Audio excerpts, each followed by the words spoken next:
வணக்கம். உங்கள் friends academy 2025-26 அரசு தேர்விற்கான முக்கியமான வினாவிடைகள் இப்போ நம்ம உள்ள பார்க்க போகிறோம். அதாவது இன்னைக்கு நம்ம பார்க்க போகிற பாடம் 6ஆம் வகுப்பு சமூக அறிவியல் 2ஆம் பருவத்தில் உள்ள வரலாறு பகுதி 1வது பாடம். ஓகேவா? 1வது பாடம் என்ன பாடம் அப்படின்னு பார்த்தீங்கன்னா, வட இந்தியாவில் வேதகால பண்பாடும் தென்னிந்தியாவில் பெருங்கற்கால பண்பாடும். வட இந்தியாவில் வேதகால பண்பாடு, தென்னிந்தியாவில் பெருங்கற்கால பண்பாடை பற்றி பார்க்க போகிறோம். கொஸ்டின் நம்பர் 1, வேத காலம் எத்தனை கட்டங்களாக பிரிக்கப்படுகிறது? அதாவது வேத காலம் எத்தனை கட்டமாக பிரிக்கப்படுதுன்னு கேட்டிருக்காங்க. 2, 3, 4, 5 ஆப்ஷன் கொடுத்துருக்காங்க. இப்போ இதில் வேத காலம் எத்தனை கட்டங்களாக பிரிக்கப்படுகிறது? அதுக்கு ஆன்சர் ஆப்ஷன் ஏ 2 கட்டங்களாக வேத காலம் பிரிக்கப்படுகிறது அப்படின்னு சொல்லியிருக்காங்க. ஓகேவா? 2வது கொஸ்டின், தொடக்க வேத காலத்தின் ஆண்டு எது? அதாவது தொடக்க வேத காலத்தோட ஆண்டு எது அப்படின்னு கேட்டிருக்காங்க. கிமு பொதாண்டுக்கு முந்தைய ஆண்டு 1500, 1000. கிமு பொதாண்டுக்கு முந்தைய ஆண்டு 1300, 600. கிமு பொதாண்டுக்கு முந்தைய ஆண்டு 1000, 600. கிமு பொதாண்டுக்கு முந்தைய ஆண்டு 2000, 2500. ஆப்ஷன் ஏ கிமு பொதாண்டுக்கு முந்தைய ஆண்டு 1500 to 1000. ஓகேவா? அடுத்து கொஸ்டின் பார்த்தீங்கன்னா, பின்வேத காலத்தின் காலம் எது அப்படி கேட்டிருக்காங்க. அதாவது ஆப்ஷன் ஏ கிமு பொதாண்டுக்கு முந்தைய ஆண்டு 2500 to 1000. கிமு பொதாண்டுக்கு முந்தைய ஆண்டு 300 to 800. கிமு பொதாண்டுக்கு முந்தைய ஆண்டு 1000 to 600. கிமு பொதாண்டுக்கு முந்தைய ஆண்டு 1300 to 300. ஓகேவா? இப்போ பின்வேத காலத்தின் காலம் அப்படின்னு பார்க்கும்போது ஆப்ஷன் சி கிமு பொதாண்டுக்கு முந்தைய ஆண்டு 1000 to 600 அப்படி சொல்லியிருக்காங்க. அடுத்து 4வது கொஸ்டின் பார்த்தீங்கன்னா, சத்தியமேவ ஜெயதே என்ற வாக்கியம் எதிலிருந்து எடுக்கப்பட்டது அப்படின்னு கேட்டிருக்காங்க. சத்தியமேவ ஜெயதே அப்படிங்கிற வாக்கியம் எதுலேருந்து எடுக்கப்பட்டது? அதாவது முண்டக உபநிடதம், இதிகாசங்கள், புராண கதைகள், சைவ சித்தாந்தம். ஆன்சர் பார்த்தீங்கன்னா முண்டக உபநிடதங்கள் அப்படின்னு ஆப்ஷன் ஏ ஆன்சர். ஓகேவா? அடுத்து 5வது கொஸ்டின், சத்தியமேவ ஜெயதே என்னும் சொல்லின் பொருள் என்ன? அதாவது சத்தியமேவ ஜெயதே அப்படிங்கிற சொல்லோட பொருள் என்னன்னு கேட்டிருக்காங்க. வாய்மையை வெல்லும், உண்மை இல்லாமை, உயிர் கொள்ளாமை, மேற்கண்ட அனைத்தும். அதாவது ஆப்ஷன் ஏ வாய்மையை வெல்லும் அப்படிங்கிறது தான் சத்தியமேவ ஜெயதே அப்படிங்கிறதுக்கு ஆன்சர் அப்படின்னு சொல்லியிருக்காங்க. ஆப்ஷன் ஏ தான் அப்போ ஆன்சர், வாய்மையை வெல்லும் அப்படின்னு சொல்லியிருக்காங்க. ஓகேவா? 6வது கொஸ்டின் பார்த்தீங்கன்னா, அரசியலின் அடிப்படை அழகு எது? அதாவது அரசியலோட அடிப்படை அழகு அப்படின்னு கேட்டிருக்காங்க. ஓகேவா? குலம், கிராமம், ஊர், நகரம். ஆப்ஷன் ஏ குலம் அப்படிங்கிறது தான் என்னது ஆன்சர். குலம் தான் இங்கே ஆன்சராக கொடுக்கப்பட்டிருக்குது. அப்போ ஆப்ஷன் ஏ குலம் அரசியலின் அடிப்படை அழகு ஆகும் அப்படி சொல்லியிருக்காங்க. ஓகேவா? அரசியலின் அடிப்படை அழகு குலம் ஆகும் அப்படின்னு சொல்லியிருக்காங்க. அடுத்து 7வது கொஸ்டின் பார்த்தீங்கன்னா, குலத்தின் தலைவர் யார்? அதாவது அந்த குலத்தோட தலைவர் யாருன்னு கேட்டிருக்காங்க. அரசரா, இல்லை அமைச்சரா, குலபதியா, படை தளபதியா அப்படின்னு கேட்டிருக்காங்க. 4 ஆப்ஷன் கொடுத்துருக்கு. ஆன்சர் பார்த்தீங்கன்னா ஆப்ஷன் சி குலபதி. இந்த குலபதி அப்படிங்கிறவர் தான் குலத்தின் தலைவராக நியமிக்கப்பட்டிருக்காரு. குலத்தின் தலைவர் குலபதி என்பவரை குலத்தோட தலைவராக நியமிக்கப்பட்டிருந்தாரு அப்படின்னு சொல்லியிருக்காங்க. ஓகேவா? அடுத்து 8வது கொஸ்டின் பார்த்தீங்கன்னா, பல குடும்பங்கள் சேர்ந்தது எது? அதாவது பல குடும்பங்கள் சேர்ந்த ஒரு பகுதி, அது என்ன பகுதி அப்படின்னு கேட்டிருக்காங்க. அது என்னது அப்படின்னு பார்த்தீங்கன்னா, ஊர், கிராமம், நகரம், மேற்கண்ட அனைத்தும்.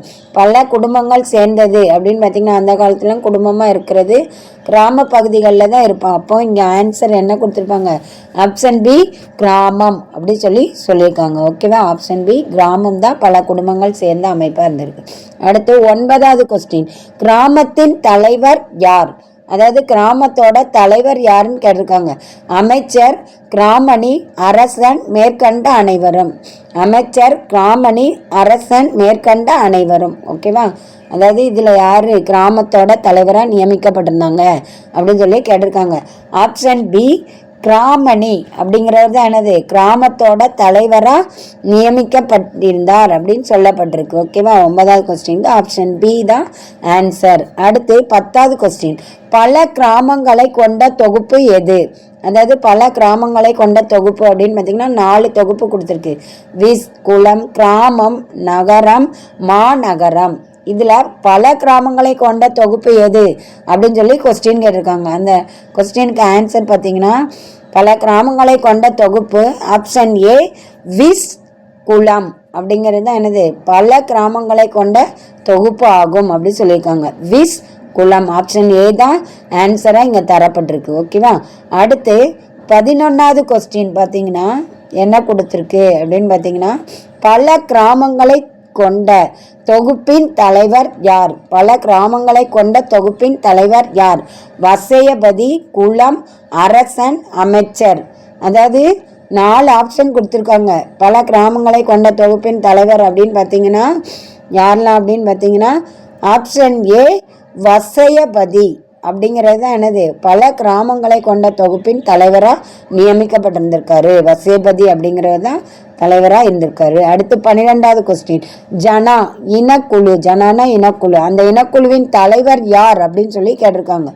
அதில் 4 ஆப்ஷன் கொடுத்துருக்காங்க. ராஜன், குலபதி, கிராமணி, மேற்கண்ட அனைத்தும். 4 ஆப்ஷனில் எது அப்படின்னு சொல்லி கேட்டிருக்காங்க. ஓகேவா.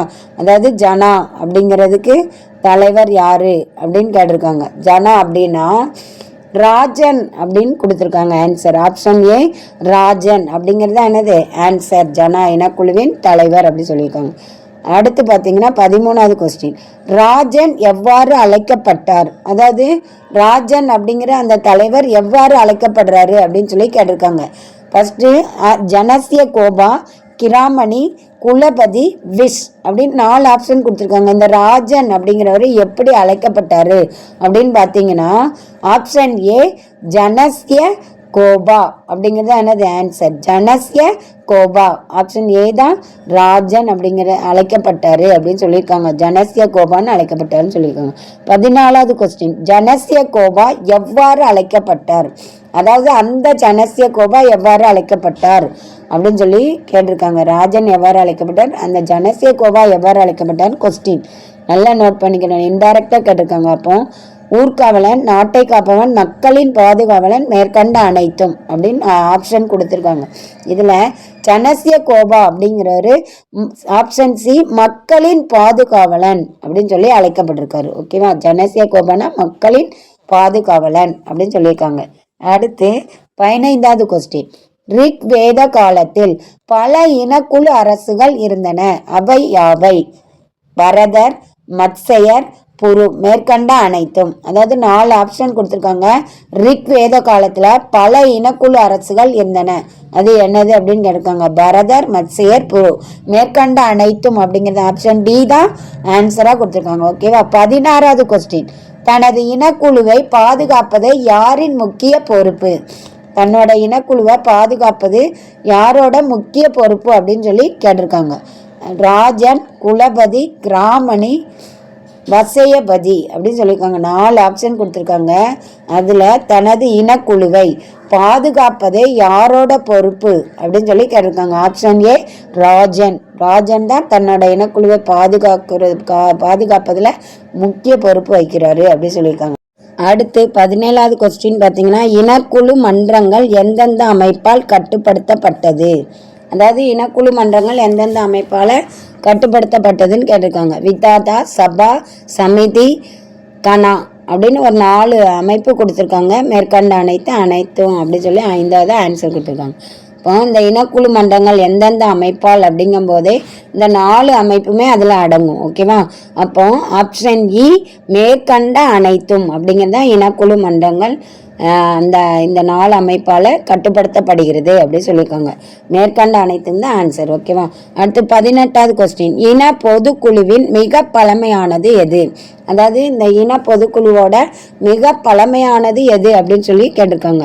ஆப்ஷன் 4 கொடுத்துருக்காங்க. விதாதா, சபா, சமிதி, கனா அப்படிங்கிற ஒரு 4 ஆப்ஷன் கொடுத்துருக்காங்க. இதில் இன பொதுக்குழுவின் மிக பழமையானது அப்படின்னு பார்த்தீங்கன்னா ஆப்ஷன் ஏ விதாதா அப்படிங்கிறது தான் என்னது இன பொதுக்குழுவோட மிக பழமையான குழு அப்படின்னு சொல்லியிருக்காங்க. ஓகேவா, பழமையான அமைப்பு அப்படி சொல்லியிருக்காங்க இந்த விதாதா அப்படின்னு.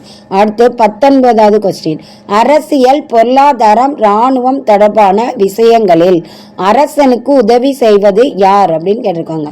அதாவது அரசியல், பொருளாதாரம், இராணுவம் இந்த விஷயங்கள்ல அரசனுக்கு உதவியா இருக்கிறது யாரு? அமைச்சரா, படை வீரர்களா, சேனானி, படை தளபதியா, மேற்கண்ட அனைவருமான்னு கேட்டிருக்காங்க. இதுல ஆப்ஷன் சி சேனானி படை தளபதி அப்படி சொல்லியிருக்காங்க. சேனானி அப்படிங்கிற படை தளபதி தான் அரசியல், பொருளாதாரம், இராணுவம் அதுக்கு அரசனுக்கு உதவியா இருந்திருக்காங்க. ஓகேவா. அடுத்து 20வது கொஸ்டின் பார்த்தீங்கன்னா, மக்கள் தானாகவே முன் வந்து அரசனுக்கு செலுத்தி வந்த காணிக்கை எது அப்படின்னு கேட்டிருக்காங்க. மக்கள் தானாகவே முன் வந்து அரசனுக்கு செலுத்தி வந்த காணிக்கை அப்படின்னு பார்க்கும்போது பாலி, வேதம், தொகை மேற்கண்ட அனைத்தும் கொடுத்துருக்காங்க. அப்போ வரி, காணிக்கைனா என்னது? வரி. அப்போ இங்கே ஆப்ஷன் ஏ பாலி அப்படிங்கிற வரி தான் மக்கள் காணிக்கையா அரசனுக்கு செலுத்தி வந்திருக்காங்க. ஓகேவா, ஆப்ஷன் ஏ பாலி அப்படிங்கிறது தான் ஆன்சர். மக்கள் தானாகவே அரசனுக்கு செலுத்தி வந்த வரி. சேனலை சப்ஸ்கிரைப் பண்ணுங்க, லைக் பண்ணுங்க, சந்தேகம் இருந்தால் கமெண்ட் பண்ணுங்க. Thank you so much.